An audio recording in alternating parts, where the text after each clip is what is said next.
की तैयारी एक नहीं दो नहीं बल्कि 7 लेयर्स के तहत। आपको यह भी बता दें कि इस महाकुंभ में 40 से 45 करोड़ सनातनी पहुंचेंगे और साथ ही ये भी जानकारी आपको दे दें कि जो ये महाकुंभ है वो 13 जनवरी से शुरू हो रहा है। सनातन का सबसे बड़ा पर्व है। महाकुंभ का आयोजन होने जा रहा है। करोड़ों लोग इस पावन पर्व का हिस्सा बनने जा रहे हैं। संगम की रेती पर आयोजित हो रहे महाकुंभ मेले में माफिया अतीक अहमद को लेकर विवादित पोस्टर लगाए जाने से हड़कंप मच गया है।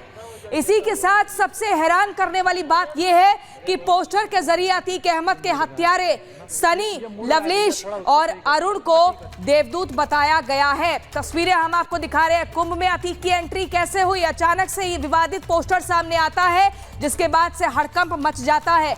और आप देखिए, कातिलों को देवदूत बताया जाता है। सनी, लवलेश, अरुण को देवदूत बताया गया दूसरी तस्वीर में।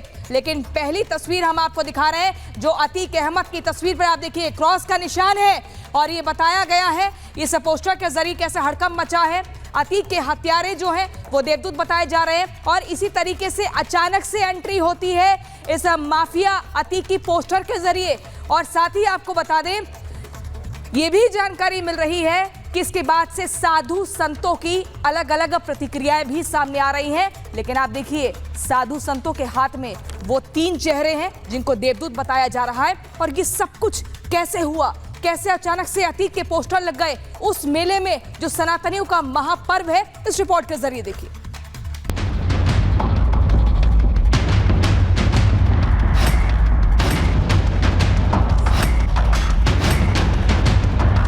मौलाना जी को ये समझाने की कोई जरूरत नहीं कि सनातन धर्म कभी धर्मांतरण भी कराता है और कुंभ उसी सनातन परंपरा का एक संकल्प है। हाथी जब चलता है तो कुत्ते भौंकते हैं। प्रयागराज में होने जा रहे महाकुंभ को लेकर सियासी सरगर्मी हर रोज तेजी पकड़ रही है। एक पक्ष महाकुंभ में मुसलमानों की एंट्री पर बैन की मांग कर रहा है तो वहीं दूसरी तरफ से अलग अलग बयान सामने आ रहे हैं। कहीं तैयारियों पर सवाल उठ रहा है तो कहीं कुंभ की जमीन पर। ऑल इंडिया मुस्लिम जमात के अध्यक्ष मौलाना शहाबुद्दीन रिजवी बरेलवी ने कुंभ की जमीन को वक्फ की बताकर ऐसा विवाद खड़ा कर दिया है जिस पर बवाल मचना तय। प्रयागराज के जो मुसलमान हैं एलानिया तौर पर इस बात को कहा कि जो जमीन है, जिस जमीन पर, जमीन के बहुत सारे हिस्से पर जो शामियाने तंबू वगैरह लगाए गए हैं, इंतजाम किए गए हैं, मेला लग रहा है, ये वक्फ की ज़मीन है और वहाँ के मुसलमानों की ज़मीन है। मगर दरियादिली देखिए मुसलमानों की कि मुसलमानों ने कुंभ के मेले की तैयारियां, शामियाने और पंडाल, रोड और सड़कें और खड़ंजों पर कभी मना नहीं किया कि यहाँ पे मत लगाइए। मौलाना शहाबुद्दीन बरेलवी मुसलमानों के दरियादिली का दम भर रहे हैं, लेकिन उनके बयान पर साधु संतों में नाराजगी देखने को मिल रही है और तत्काल प्रभाव से गिरफ्तार करने की मांग हो रही है। कट्टरपंथी सोच को साबित करने के लिए महाकुंभ की भूमि को भी वक्फ बोर्ड की बता रहे हैं। ये बहुत ही दुर्भाग्यपूर्ण है। इन पे तत्काल इनकी गिरफ्तारी होनी चाहिए, इनके खिलाफ FIR दर्ज होना चाहिए। ऐसे लोग सलाखों में होने चाहिए। कोई छोटा सा भी बच्चा भी समझेगा कि महाकुंभ तो सनातन सतयुग से चला आ रहा है, इनकी बोर्ड की जमीन कैसी होगी। इनकी तो बुद्धि जो है ना, इनको तो पागल खाने में, बरेली के पागल खाने में भर्ती कर देना चाहिए।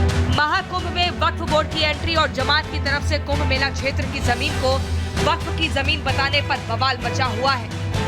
धार्मिक अनुष्ठानों, धार्मिक कार्यक्रमों को राजनीति से परे रखना चाहिए, लेकिन भारतीय जनता पार्टी को धार्मिक ध्रुवीकरण और जाति ध्रुवीकरण राजनीति की पूरी परिस्थिति पैदा करके अपने लिए वोट सहेजने की और वोट बिटोरने की एकमात्र कोशिश है। हम कानून को मानने वाले लोग हैं। वर्शिप एक्ट 1991 इस बात को दर्शाता है। 1947 के पहले जो जैसी स्थिति में थी वो चीजें वैसी स्थिति में रहेंगी। मुझे लगता है हर किसी को वर्शिप एक्ट 1991 को मानना चाहिए। वक्फ चाहे जिस जमीन पर हाथ रख दे वो उसकी, और उसके इस आदेश पर न्यायालयों में जाके अब अपील भी नहीं कर सकते।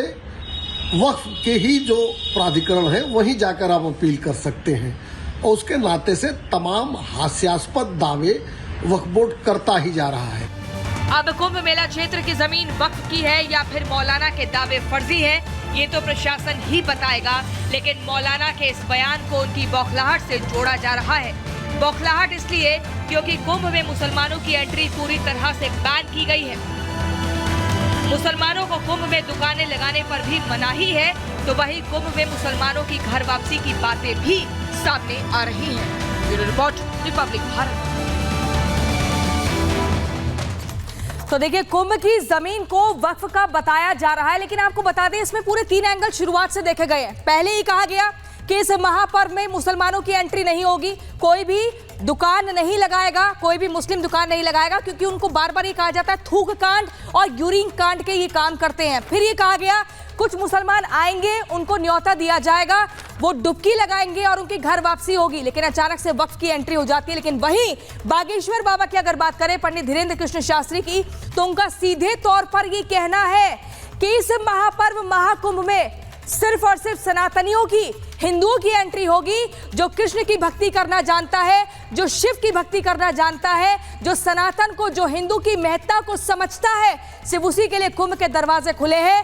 थूक कांड वालों के लिए दरवाजे बंद हैं। क्या कुछ कहा, देखिए इस रिपोर्ट में।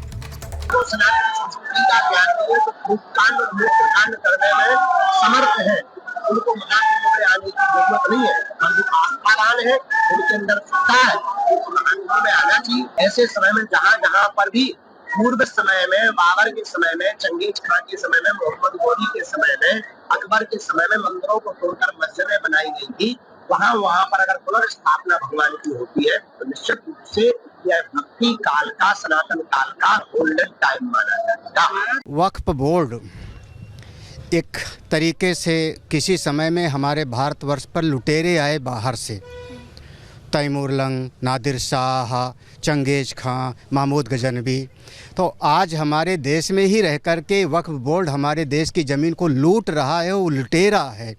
उसने तो कह दिया संसद भवन भी हमारी ज़मीन पर है, कल हमारा कह दिया राष्ट्रपति हमारी ज़मीन पर है, तो पूरे देश पर वो दावा ठोक देगा तो कैसे माना जाएगा।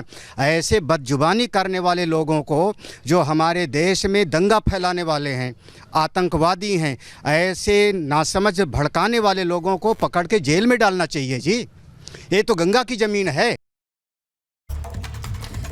और वहीं इस बीच एक बड़ी खबर आपको बता दें, महाकुंभ के आयोजन पर सूबे के मुख्यमंत्री योगी आदित्यनाथ का बड़ा बयान सामने आया है, जो कहते हैं 40 करोड़ लोग आएंगे इस महाकुंभ में। महाकुंभ को लेकर तैयारियां जारी हैं, अंतिम पड़ाव पर पहुंच चुकी है। सुरक्षा के लिहाज से भी बारीकी से ध्यान रखा जा रहा है। बार बार हम आपको बता रहे हैं, योगी के योद्धा तैयार हैं, जल थल नभ से नजर बनाए हुए हैं। 40 करोड़ लोग आएंगे, इसका दावा सीएम योगी आदित्यनाथ ने कर दिया है। महाकुंभ के आयोजन में 40 करोड़ लोग आएंगे। सब कुछ काम अपने आप ऑटो